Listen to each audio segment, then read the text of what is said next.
BAILS. Completed 28th of the 1st, 2021. I feel when somebody has been playing cricket for a long time, he creates a separate identity for himself. Sachin Tendulkar. In 1985, a couple of months after his 5th birthday, Brad made his debut for the Hibiscus Coast Cricket Club under the tutelage of Phil Horn, who would go on to begin a short-lived Test career for New Zealand a year later.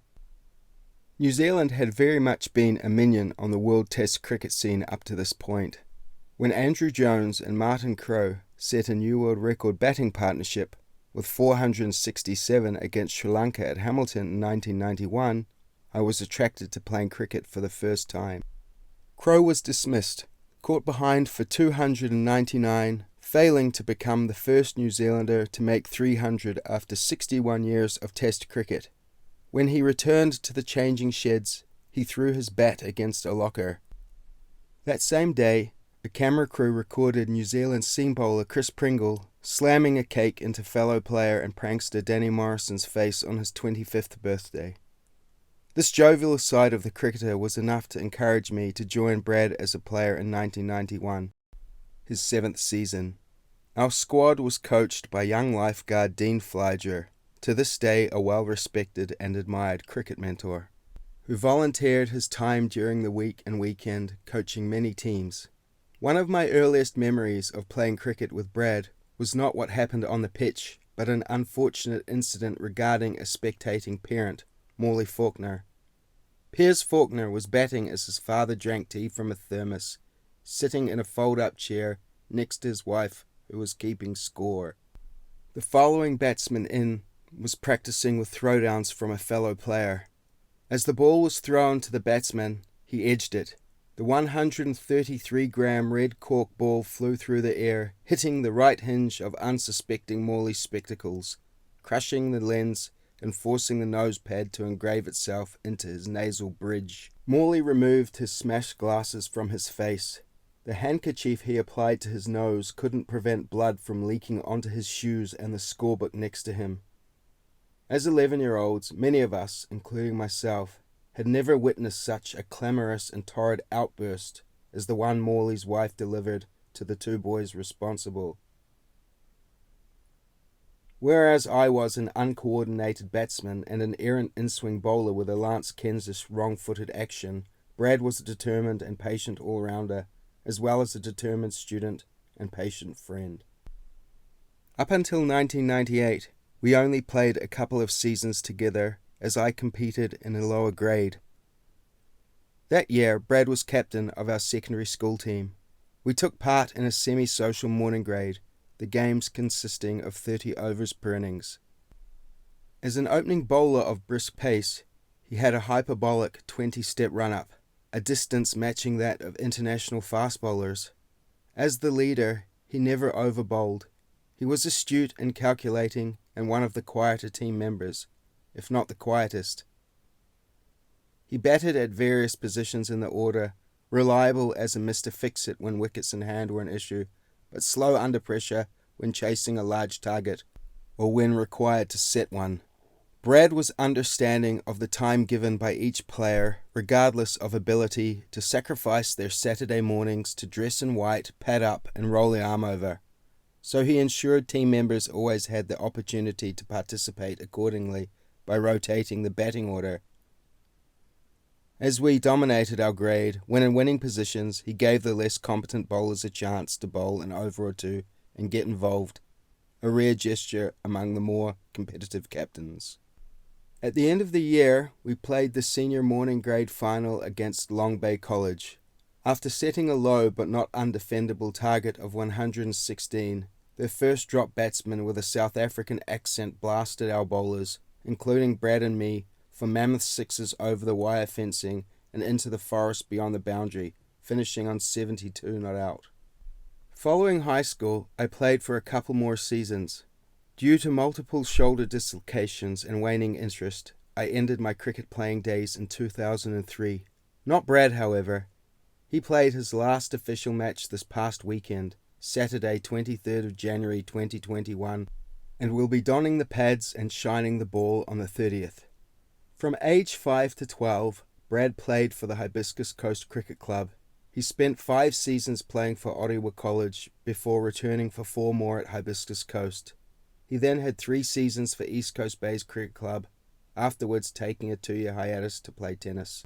Following 2 seasons with the Green Lane Cricket Club and 1 with Cornwall, Brad transferred to Parnell, where he has played over the last 9 summers, aside from 1 year with Weymouth in the county's T20 division.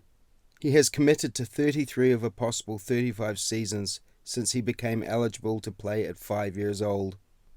For 20 of those seasons alone, Brad would drive his car from the Hibiscus Coast as far south as Pukekohe. He has not incurred a single serious injury throughout his entire career. A champion effort by a champion human being.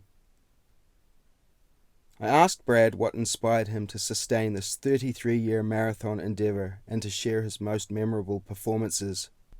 First of all, love of the game. I love the duel. As a bowler, I love the duel with a batsman. Bowling to a set field, keeping the ball pitched up, holding the seam on an angle to get some outswing while looking for an edge. Bowling was always my preference while playing, but I also love batting. I love the challenge of keeping my wicket, getting myself in, and rotating the strike. I loved standing side on and swinging a hunk of wood. I loved playing in the backyard with my older brother Pete. When travelling through New Zealand, I loved the fun of seeking out pitches and nets in Kai Teri Teri, Matapuri, and the Coromandel. I love watching the 5-day test matches, and I love how the tension builds. A healthy body helps.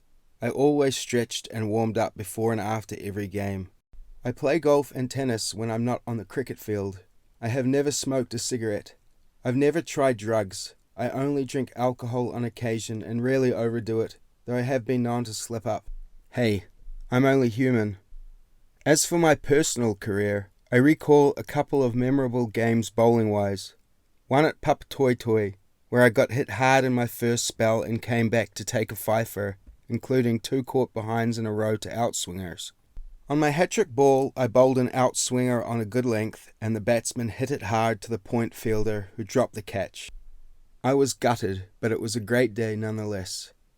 At Alexandra Racecourse, we were fielding first, and I managed to bowl full outswingers, which the opposition couldn't handle. Nearly all the catches stuck. I ended up with 5 for 7, and the wicket-keeper dropped a catch, so I nearly had 6. Their team was all out for 17. Batting-wise, I've made a few half-centuries, 72 my highest score this season, and 96 my highest overall. I finally remember the 96, as we were chasing a high score. I came in at 4 and batted the rest of the innings to try and pass the total. We kept losing wickets regularly, and I scored slowly up to 40. After that, I went into a zone where I felt untouchable. I was recovering from a hangover during that game too. I pulled good balls on the stumps for 4 and played shots all around the wicket, finding gaps. I clocked a couple of 6s into the bushes to reach the 90s. We needed 20 to win with 2 wickets left. We only had 10 players that day, and when we lost the 9th wicket with 15 to get, our team found a guy walking down the street to come in and bat. We padded him up quickly, and he was able to see out a couple of balls left in the over. He was a sketchy batsman. The next over, I hit a 4 and a 2 and tried for another 2, but didn't want to leave the guy on the street facing, so I ran hard to make it a double and got run out. The other team went nuts as they won the match, and I was stranded just short of my century. In another game, I made a half-century against Takapuna, and we beat them with 8 players in our team. As someone retired from the sport for nearly 2 decades, I asked Brad how club cricket had changed over the years. Gradually, the Auckland club scene is becoming somewhat dehumanised. Team lists were once recorded on paper and submitted to the club administration. Now all fees are recorded online and paid up front. This allows the club to avoid fee-dodging players. As everything is now recorded online, the captain and his players don't need to exchange a single word with the club administration over a full season. The technological push has helped speed up the transition from community to business. Fees have risen and club gear is no longer offered to the players. A lot of guys we get in the team don't have their own stuff, so we really need a gear bag. I recall $1,800 team fees about 15 years back, but $2,700 is competitive these days. Parnell is pretty good. We also get 10 free hours at their indoor centre for that. Red King match balls, stumps and keeping gloves when I ask for them. At Green Lane, one of our pace bowlers broke a stump and he had to pay for the replacement from his own pocket. In the past, clubs would cover equipment accidentally damaged during play. We no longer use scorebooks. In 2017, the app Crick HQ became compulsory. It correlates bowling and batting scorecards to check if everything has been added correctly and provides detailed statistics for all players in your grade. You can enter the results following a game via an iPad or smartphone. The tech is handy and reduces errors if each ball is recorded. Gone are the days of patience and pencils. Now a computer manages the matches. Cricket is a game of numbers. It is a challenge for the brain. As players, we enjoy scoring, similarly to the way people enjoy a game of chess or Sudoku. Because of COVID, we are no longer allowed to shine the ball with spit, and the umpire is not allowed to hold our hats when we bowl.